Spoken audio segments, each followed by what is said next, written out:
Well, here we go again. It's Chiefs and Bills for the 10th time in the Patrick Mahomes era as the Chiefs aim to ride a 4-game winning streak into the bye week.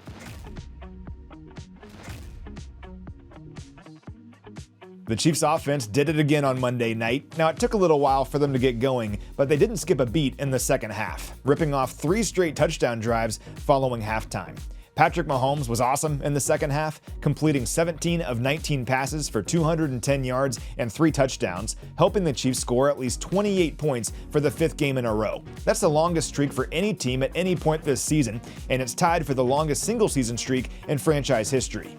The Chiefs lead the NFL in a bunch of offensive categories now, including plays per drive, time of possession per drive, and fewest 3-and-outs in the league. And since week 4, when this thing really kind of took off, the Chiefs lead the NFL in average yards per game and total first downs. In that span, so since week 4, Patrick Mahomes also leads the NFL in passing yards per game, total yards per game, and total touchdowns with 16. Overall, looking at the whole year, Mahomes continues to lead the NFL in total touchdowns with 21. His 17 passing touchdowns are tied with Matthew Stafford for the most in the NFL, and only Justin Herbert has more passing yards on the season. Mahomes has spread the football all over the place too. The Chiefs feature 8 different players with at least 250 scrimmage yards this season. That leads the NFL, and no other team has more than 6 players fitting that criteria. That list obviously includes Travis Kelce, who racked up a season high in receiving yards last week and continues to lead the Chiefs in receptions and receiving yardage. Kelce's 474 receiving yards also ranks second among all tight ends.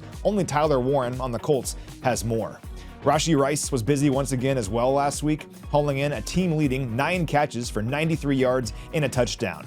Rice has 16 catches for 135 yards and 3 touchdowns in his 2 games this season, and remember, the Chiefs didn't have him for either of their games against Buffalo last year. We'll see what kind of impact he can make on Sunday against a Bills defense that ranks 9th in the NFL in scoring. That's impressive. They're only allowing just under 21 points per game on average, but their run defense is worth talking about here. It's currently the 31st ranked unit in the league, allowing 150 rushing yards per game.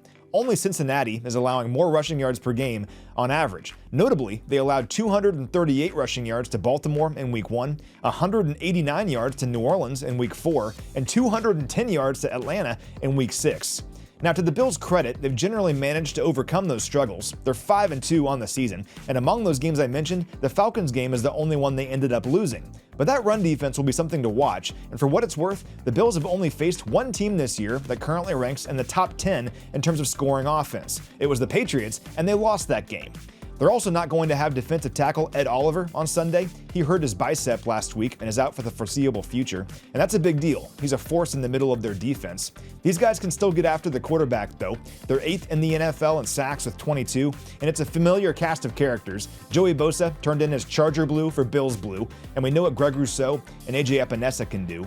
Patrick Mahomes has faced the lowest pressure rate in the NFL this year. That's obviously been a big part of the Chiefs' offensive success this season, and they'll need to keep that going on Sunday against this Bills pass rush. Now on the other side, the Bills' offense has done something better than anybody else in the NFL this year, and it's probably not what you'd think. It's running the football.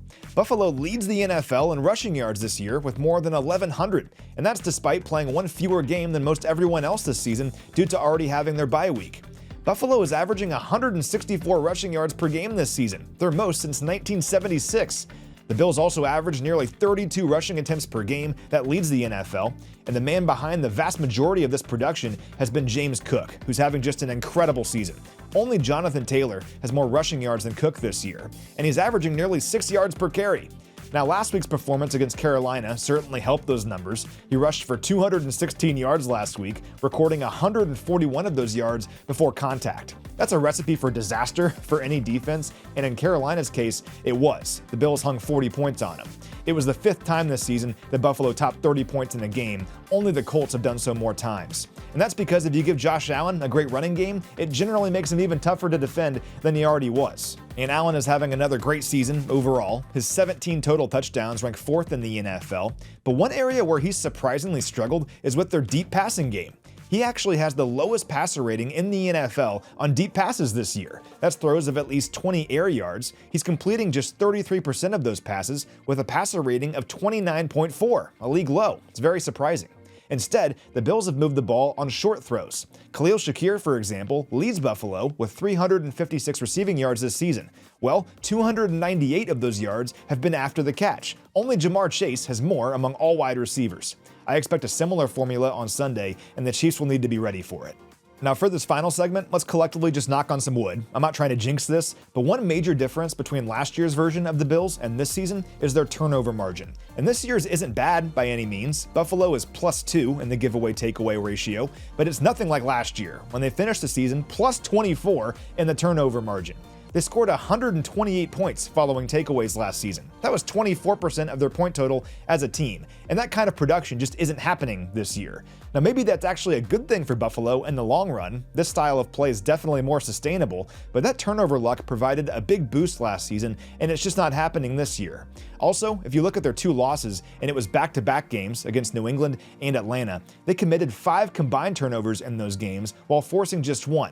They're +6 in the giveaway takeaway in their other 5 games this year, though. It's not rocket science, but whoever wins the turnover battle in this game will likely come out on top. So it should be another awesome game on Sunday. It always is when the Chiefs and Bills get together, but no team is playing better football in all 3 phases right now than the Chiefs. And while it won't be easy, this is a great opportunity for a statement win as we turn the page to the second half of the season.